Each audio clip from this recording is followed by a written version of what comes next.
So this is The Secret of Redgate Farm, a Nancy Drew book. And when I was, 8 or 10, I found all of these I could in the library and read them all. So I thought I'd read them to you. Hope you enjoy.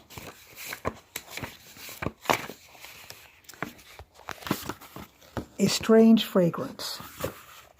That oriental-looking clerk in the perfume shop certainly acted mysterious, Bess Morgan declared as she and her two friends ended their shopping trip and hurried down the street to the railroad station. Yes, Nancy Drew answered thoughtfully. I wonder why she didn't want you to buy that bottle of blue jade.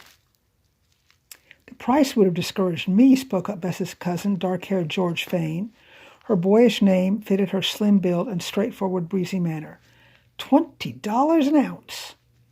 Blonde, pretty Bess, who had a love for feminine luxuries, laughed. I was extravagant, but I just couldn't resist such yummy perfume.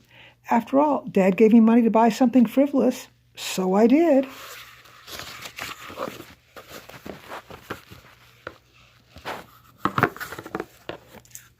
Nancy, by this time, was some distance ahead. Hurry, girls, or we'll miss the next train to River Heights. In her active life, the attractive, Titan-haired young sleuth had learned that being on time was important. The three 18-year-old girls continued their frantic pace until the railroad station finally came into view. Once at the station, they set down their packages to rest their arms.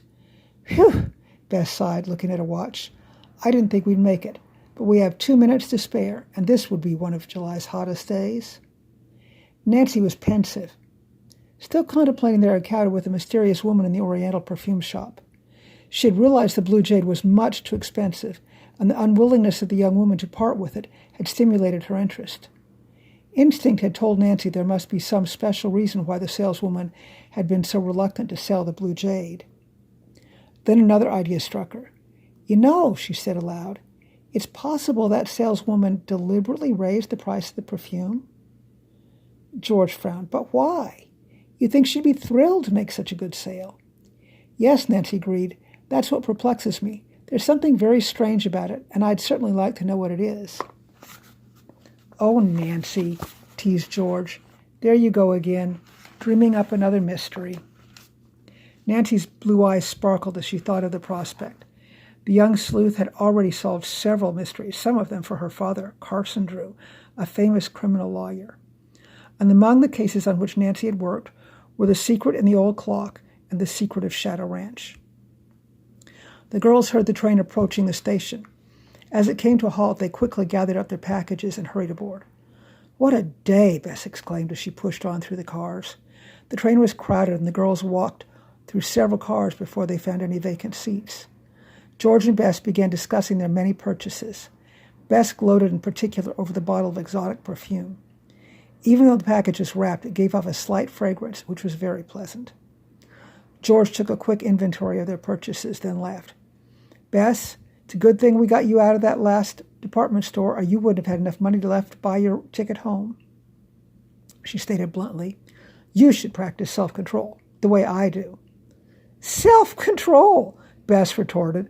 I suppose you call a new hat, 2 dresses, 3 pairs of stockings, and a handbag self-control. George mustered a smile and decided to drop the subject. Nancy leaned her head back against the cushion, and she relaxed, studying the faces of the nearby passengers. She thought the thin, sweet-looking girl who occupied the seat just opposite looked very tired and worried, even ill. Nancy judged the girl to be her own age. Why are you so quiet, Nancy? Bess demanded suddenly. Just resting, Nancy returned. She did not tell her friends that she had become interested in the nearby passengers, for George and Bess often teased her about her habit of scrutinizing strange faces. However, it was Nancy's lively interest in people that was largely responsible for involving her in unusual adventures, and she was always on the alert for new mystery. Bess eyed her perfume package longingly and finally ripped off the paper. I can't stand it any longer, she sighed. I must try some of this delicious-smelling stuff. She opened the bottle and dabbed a couple of drops behind her ear. Then she offered it to George. Try some. It's really lovely. Makes me think I'm in the mystic Orient. George could not keep making a face. No, thank you, she replied firmly. It's not my type. Nancy and Bess laughed.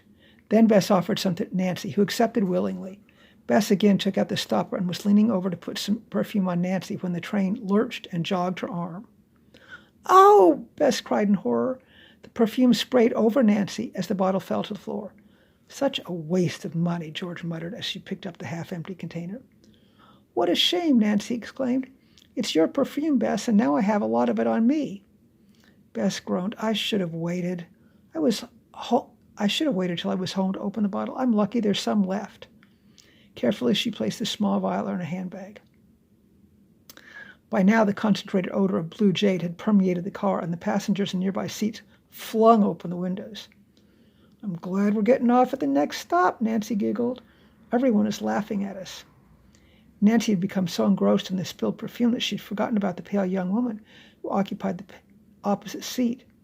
Now, as Nancy turned her head, she was startled to see that the girl had slumped down in a dejected heap.